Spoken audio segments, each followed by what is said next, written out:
Well, if you're looking for some good news, Duck fans, or maybe a recruiting victory, you have come to the right place. Josh Connerly Jr. is going to be an Oregon Duck. The five-star offensive lineman announced his commitment Friday afternoon to give this 2022 recruiting class a boost. And Dana Altman has got Davion Harmon coming back for Oregon basketball this year. Why that's good news for the Ducks. Here we go. You are Locked On Ducks, your daily podcast on the Oregon Ducks, part of the Locked On Podcast Network, your team every day.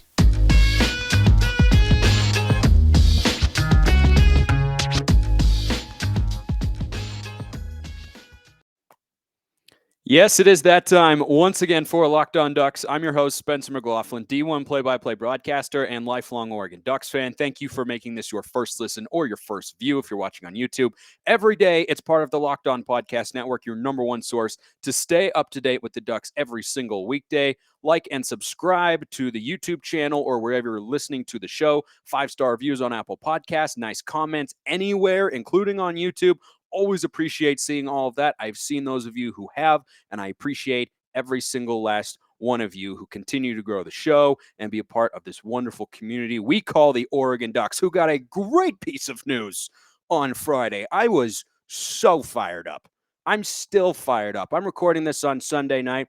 Not going to lie, it's been a pretty great day. Scotty Scheffler won the Masters. I am a huge golf fan, as many of you know, because I enjoy Bill Bars out on the golf course. I enjoy watching it. The Ducks are in a lot of good headlines recently, most principally among them Josh Connerly Jr., 6'5", 283-pound, 5-star in the class of 2022 from Rainier Beach in the state of Washington, is coming to Eugene. He is the number 2 ranked overall offensive lineman in the class. He's the number 15 overall recruit, according to 24/7. He chose the Ducks over USC, Washington, Miami, Michigan, and Oklahoma. And I got to give a shout out, by the way, to our new offensive line coach, Adrian Clem.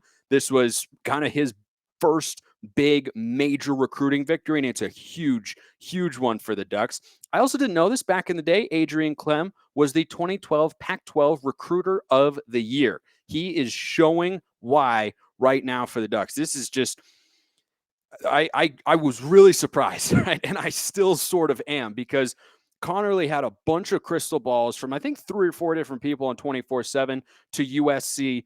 Of course, crystal ball was in there at Miami. We know how well he recruits offensive linemen. He's from the Seattle area at Rainier Beach, and instead he comes to Dan Lanning and the Ducks. Major, major, major shout out to Adrian Clem, who's been in the NFL the last few years and is not seeming to have any issue adjusting back to the college game and the recruiting grind. It's different from the last time he was at the college ranks, but he seems to be doing just fine. And I think the biggest way, at least from what I have heard, that Oregon was able to make this happen was a recent visit that he took. I don't remember if it was an unofficial. I believe it was an unofficial visit that he took down to Eugene recently. And that apparently tipped the scales. You know, Josh Connerly said that in his announcement on CBS Sports on Friday, that was a part of it, and that he, like the stab, all that sort of, normal stuff that you'd expect. I think he actually swore on accident right before he put the Oregon hat on. And there's this great video of all the coaches getting fired up because this guy is a big time recruit. And the Ducks barely made it into his top 5 or 6 on New Year's Day when he put out his top 6, and we knew his recruitment was going to take a little longer and his announcement was going to come later. He was sort of the biggest fish left in the pond for the class of 2022 recruits, and this just is a huge, huge bump. He's the first 5-star recruit of the Dan Lanning era. I doubt he will be the last. In fact, I can say with almost certainty he will not be the last. He was the highest rated recruit left out there, and now he joins Oregon in the class of 2022 in this cycle, and ranking just ever so slightly with a composite rating, just a touch above Eric Armstead. He's the 8th highest recruit that Oregon has ever gotten in school history since they've been documenting that sort of stuff. It's the 13th 5-star all time, and these guys tend to pan out. If you look at the 5 stars that Oregon has gotten over the years, and the other recruits that, in terms of a composite rating coming out of high school that he compares to, it's the Eric Armsteads of the world, Cameron Colvin back in the day, DeAnthony Thomas, Haloti Ngata, Jonathan Stewart, Justin Flo. I mean, Noah Sewell, like all these sorts of guys have become high impact players at the University of Oregon, or just about all of them. There's a couple on there who didn't quite pan out the way that we thought, but this is just so big for a number of reasons. We'll be talking about him on the show plenty this week, but the recruiting class, last I had looked, is now up to number 16 in the nation for the class of 2022, and it's first in the Pac-12. It's the fourth straight year that Oregon is going to have the number one ranked recruiting class in the Pac-12. And I know that we've all got goals of winning a national championship and getting back to the college football playoff where we haven't been since the 2014-15 campaign. You got to win your conference first, and winning on the recruiting trail certainly never hurts, as we've seen in the last couple of years. Oregon, a couple Pac-12 championships, and the recruiting classes, the players they've brought in have been a huge, huge part of that. Last time they weren't number one, by the way, 2018. I'll give you a second to think about who had the number one class that year. It was USC. They had the top class in the Pac-12. So if you guess the Trojans, congratulations. I don't have a trivia prize for you, but you get a congratulations from me, Spencer McLaughlin, host of Locked On Ducks. So he's just got so many good things to to indicate about the program. I didn't say that very well. Him committing to the program the program says a lot of good things about this coaching staff. You really should go find the video of them going nuts when he announced his commitment. It's fantastic. It will fire you up and get you excited for football season, which I know we all can't wait for. And a lot of big-time schools were going after him, and yet Oregon was able to really steal him away. He was seen not as a total lock to USC, but that's where everyone had him going, and instead he's coming to the Ducks, and that's massive. He's a very highly touted recruit, the number 2 ranked offensive lineman in the class. Might actually need to put on a few pounds, only 283 right now, but 6'5", great athleticism. Why is he such a highly touted recruit? I'll tell you after I tell you about Built Bar. You know that every time I'm on the golf course, I have Built Bars in my bag, because if I get that feeling of hunger, I need it to go away, and I need my muscles to be at their absolute best, just like Scotty Scheffler's were over the weekend when he won the Masters. Congratulations, Scotty. The 17 grams of protein in Built Bars, that's a difference maker for me. 130 calories, 4 grams of sugar, 4 net carbs. That doesn't hurt either. Plus, they've got a bunch of amazing flavors. You know I love mint brownie, but they've got anything that you could want in there. Go to Built.com. Use promo code LOCK15. Get 15% off your order. That's promo code LOCK15 for 15% off at Built.com. Got to slow down a little bit. Can't get all the energy. Can't use all the energy in the opening segment, right? But man, just I love the Masters. I love Oregon football, and I love recruiting victories. By the way, I saw something on Twitter recently, and apparently there is a small consortium of Oregon fans out there who were concerned at whether or not this staff was actually going to be able to recruit, which, given their history, basically all of them except for Dillingham maybe was not known as perhaps an elite recruiter. Don't exactly know where that's coming from, but I just want to get ahead and shut that down right now. Remember, this 2022 class for Oregon, Dan Lanning wasn't hired until, was it December? I'm pretty sure it was December. Sometime in December, he was hired. He didn't get here full time until January, and they have salvaged this class that was once down in the 50s and 60s into a top 15 caliber class. It was 16 last time I looked. I've seen 14 other places. It just sort of depends, right? It's top 20, which is way better than anyone could have expected. They took over midway through the cycle. They were able to keep not just Josh Connerly, but also Jalil Florence away from Lincoln Riley and USC, which is a great early indicator when it comes to recruiting in the long run. And there's just a lot to feel good about. I can't wait to see what they do for the class of 2023 when they have a full cycle. I mean, they didn't even have half a cycle here. They had like a quarter of a cycle, a fifth of a cycle, and this is what they are able to do. It's a really good sign. So Connerly's a big-time recruit, and a lot of you are probably asking, well, why? Is he worth all the hype? Like, he's only 283 pounds. That's not that big. Well, here's his scouting report according to 24/7. And again, he's 5-star, number 2 rated offensive lineman in the class, 6'5", 283 pounds. Athletic build with requisite height and length to play outside for the long run. That gives me some Penei Sewell vibes coming into play tackle. Lean relative to his mass and position with ample bulking space. Built like a jumbo edge defender with the field demeanor of a tone-setting offensive lineman. He's also played defensive line, which I'm a huge fan of, because it's like when a quarterback or a cornerback switches to receiver, or vice versa. When you have an understanding of what guys on the other side are trying to do because you've been in that position, I think from a tactical and schematic standpoint on a one-on-one matchup basis, it gives you a big time advantage. So I really like that he's played on the other side of the ball. They said he would garner Power 5 offers on defense as well. Well conditioned with a high motor and a big gas tank. He was a two-sport standout at Rainier Beach. That's part of the reason that he was not committing until April 8th, because he was playing basketball. So he wanted to let the season finish, and then he took more offers, or took more visits, I should say, and then gave it the full run through, and then ultimately ended up committing to the Ducks. Sudden with his feet and fluid in his movement patterns. Athleticism and length allows chip and pivot ability in pass protection, can mirror edge speed when required. And that's sort of building on what I was just talking about. Him having extensive snaps on both offense and defense is, I think, an advantage. And not something you see a lot with linemen really on either side of the ball. We're seeing that right now in spring football with Jackson Powers Johnson, who came to Oregon as an offensive lineman. He's playing, I believe, exclusively on the defensive side, but after a couple of transfers from Jalen Jeffers and I forget his first name, his last name is Dennis, couple offensive linemen. This is good for a depth perspective, but man, and Jackson Powers Johnson might end up switching back to offensive line. Just kind of depends on how all the bodies play out. But this is a guy who may not play right away with the Ducks because of the veteran experience they have coming back on the offensive line.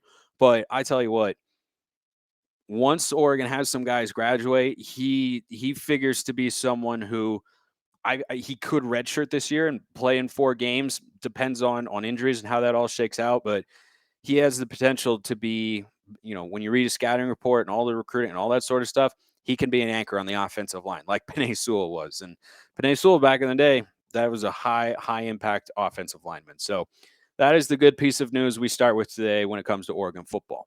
There's another good piece of news, and it comes from Oregon basketball. Davion Harmon is coming back to the Ducks. So overall, I am happy about this. I like Davion Harmon this year, and experience is a good thing. Experience is critically important in college basketball because it's not like college football where you have to stay for at least 3 years, or college baseball even where you have to stay, I believe, for 2 before you can go pro. Basketball, it can be tough to find continuity, and you look for experience anywhere you can get it, particularly in the backcourt. And so Davion Harmon is a guy who played with the Ducks this past year after transferring from Oklahoma, and now he's going to be back for Dana Altman for the 2022-23 season. I believe he's actually got another year of eligibility after this one, should he decide to use it. We'll get to that a little bit more on tomorrow's show. But this will be his 4th year of college basketball, and having that sort of veteran presence in the backcourt is just invaluable. When you look at the national champions over the last several years, one consistent theme, and really, the teams that make it far in the NCAA tournament as well, they almost all have really good guard play. And you only get really good guard play when you're dealing with college kids when you have experience. So I think Harmon coming back is a really, really good thing. I mean, just look at Kansas this year, right? They had Ochai Agbaji. It was not his first year. They had Remy Martin, the Arizona State transfer. He was a veteran presence back there. Parker Brown, another good ball handler. They had an important big inside, right? They had David McCormick was his name, but they were, really run by their guards. And so that's why I'm happy about this. And I liked Harmon. This past season, he wasn't perfect at all times. He was, hit and miss sometimes with his offense, but he started 34 to 35 games for the Ducks, averaging just over 31 minutes a night. He averaged just under 11 points a game, 2.5 boards, 2 assists. He shot it under 42% from the field, under 37% from distance, and 73% at the line. Across the board, that's a rock solid production guy. Just from a production standpoint, those are rock solid numbers. Can he improve? Yes. And I think that he has the potential to do that coming back to the same team with the same coach and the same environment, all that sort of stuff, because he is, going to be in Oregon for his 2nd year. I think that, 37% or just a shade under that from beyond the arc, That's probably, what he is. And I'm fine with that. 37%, that is a good percentage from distance. I am more than content with that. 73% at the line for a primary ball handler and under 42% from the field. Those numbers could definitely go up. I think that there's room for improvement there. And I hope that we'll be able to see that because sometimes, he could get a little bit inefficient, but he's a tough shot maker, and any guy who averaged double digits a game and didn't even shoot it that efficiently from the floor, I think has the potential to be a contributor on what could be a very, very talented Oregon basketball team in the 2022-23 season. So what does this mean? Oh, by the way, before I forget, because you might be thinking, well, he's just, he's not that big, and what's he doing on the offensive end? That's one thing. But what about the defense? Oregon's defense wasn't very good this year. That's very true. He had one or more steals in 26 of 35 games this year. So he's a guy who's active at that end. I think from an on-ball perspective, he can improve a little bit as well. But those are all sorts of leaps that you expect college players to take, even when they're transfers, right? You expect them to be better in year two with a program under the same head coach than they were in year one. So what does all this mean for Oregon's potential starting lineup? I will tell you after I tell you about Bet Online, your number one source for all your betting stats and sports info. Find all of the latest sports developments, league reviews, and news, including this year's basketball playoffs and the start of the Major League Baseball season. Happy baseball season, everybody. Bet Online, your continued source for all your sporting wagering information, from live betting to playoffs, esports, and more. Head to the website today. Use your mobile device to learn more about the trends in action. Bet Online, where the game starts. Again, I got to catch my breath a little bit here. Just rolling today. So much fantastic stuff. Who said it was the off season? Who said that? I didn't. It's fantastic. So what does Davion Harmon coming back mean for Oregon's potential starting lineup in the upcoming basketball season, which is many months away, of course? But we get this news. We talk about it now. We sit on it for a little while. We revisit in the fall. I would imagine Davion Harmon, regardless of who else comes back, we haven't heard about Will Richardson or Quincy Guerrier for sure. The rumor mill is that those two with N'Faly Dante are expected back, but we'll talk about that more on tomorrow's show, which is why you should like and subscribe to the pod or the YouTube channel if you have not already. And for those of you that have, I thank you. I'd imagine Davion Harmon, no matter what, is going to be a starter because he started a bunch of games this year. As I said earlier, just under 11 points a game, 2.5 rebounds, 2 assists, good three-point shooter, is capable of bailing out the offense from time to time, not consistently, but he's a tough shot maker. He can get into that mid-range area, pull up, and he can make contested twos. He can hit threes. He can finish at the rim decently well, but he likes operating in that mid-range area primarily. I would guess he'd be a starter. And that's probably what'll happen. I can, however, foresee a scenario where he would be the first guy off the bench. I'm not saying that's likely. I'm just saying that it's possible. And this is what that scenario would be. Dana Altman, after this year, has to look at the defense and say, that was not good enough on a regular basis. The final game against Washington State allowed 91, 92 points to an average Pac-12 team in Washington State. Not bad, improving, but you should never allow 92 points to anybody unless it's Arizona or UCLA. Or maybe USC, but even then, allowing 90-plus points in a college basketball game, that's a poor defensive showing. And it wasn't the only time this year where Oregon struggled to get stops. So maybe he looks at a guy like Davion Harmon, who, as I mentioned earlier, is active when it comes to getting his hands in the passing lane or picking a guy's pocket and going the other way. All that stuff is good and fine, but I think from an on-ball perspective, he can leave a little bit to be desired at times. I don't think he was bad, but I think that's another area, in addition to his field goal percentage and his free throw percentage, where he can certainly improve. But maybe he looks at a guy like D.R. Johnson, who's a five-star coming in, and I think has a bigger frame than Davion Harmon. By the way, Davion Harmon is listed at 6'2". No way. No way. No way. No way. He is 6 feet tall at the max. There's no way he's 6'2".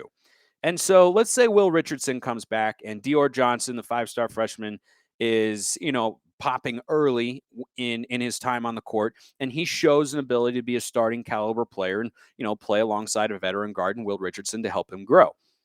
Maybe a couple things could happen. Number one, you want Johnson to grow directly alongside Will Richardson in the starting lineup, and then Harmon is your first guy off the bench, and you'd be bringing a veteran guard off the bench, right? Talked about that experience. Really, really important. Good to be able to bring an experienced point guard, ball handler, scorer, and facilitator in off the bench as well. But the other thing is maybe he wants a little bit more length in the starting lineup, right? Maybe he wants to be longer and see if that will get Oregon back to playing the sort of defense that we are accustomed to them playing, right? I always think of that 2019 team with Kenny Wooten and Luke King and Paul White and Peyton Pritchard and Will Richardson as well.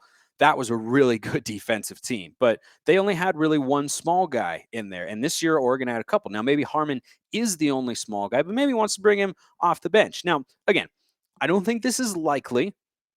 If I had to put a bet on it, I would say Davion Harmon will be a starter. But would I be surprised if there were more than a handful of games, maybe early in the season when Dana is tinkering with the lineups, where Davion Harmon could come off the bench? Yeah, I don't think that that's out of the realm of possibility here, just because you don't want to do everything that you did last year if you're Dana Altman, right? You have to find something else that works. And defensively, what the Ducks did this past year, running three guards a lot, that clearly didn't work. And so maybe he wants to have, maybe he overcorrects a little bit, puts more length in the starting lineup, wants to have Harmon off the bench. And I wouldn't hate that, right? I think Davion Harmon could be a great six-man off the bench and still average double-digit points a game. Maybe it's a situation where you start Will Richardson and Dior Johnson, and then, 6 or 7 minutes into the game, or not even that far, you bring Harmon off the bench if you're trying to play matchups in that way. So I think there's a number of ways that he could go with it.